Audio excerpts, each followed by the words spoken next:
14 April 2022 KGF chapter 2 release ಆಗಿದ್ದು. 8 December 2023 toxic title announcement ಆಗಿದ್ದು. 8 August 2024 ಮುಹೂರ್ತ ಹಾಗೇನೆ ಶೂಟಿಂಗ್ ಪ್ರಾರಂಭ ಅನ್ಸುತ್ತೆ. 8 ಜಾನ್ವರಿ 2025 ಟಾಕ್ಸಿಕ್ ಹೀರೋ ಕ್ಯಾರೆಕ್ಟರ್ನ ಅನ್ಲೀಶ್ ಮಾಡ್ತಾರೆ ಅನ್ಸುತ್ತೆ. 10 ಏಪ್ರಿಲ್ 2025 ಟಾಕ್ಸಿಕ್ ರಿಲೀಸ್. ಇದು ಬದಲಾಗಿಲ್ಲ ತಾನೆ?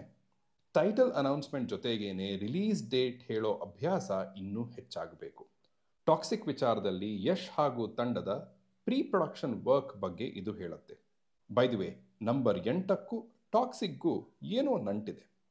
ಈ ಚಿತ್ರದ ಬ್ರ್ಯಾಂಡಿಂಗ್ ನನಗೆ ತುಂಬ ಇಷ್ಟ ಆಗ್ತಿದೆ. ಅದಕ್ಕೆ ಈ ಕ್ವಿಕ್ ವಿಡಿಯೋ ಮಾಡೋಣ ಅನ್ಸಿದ್ದು.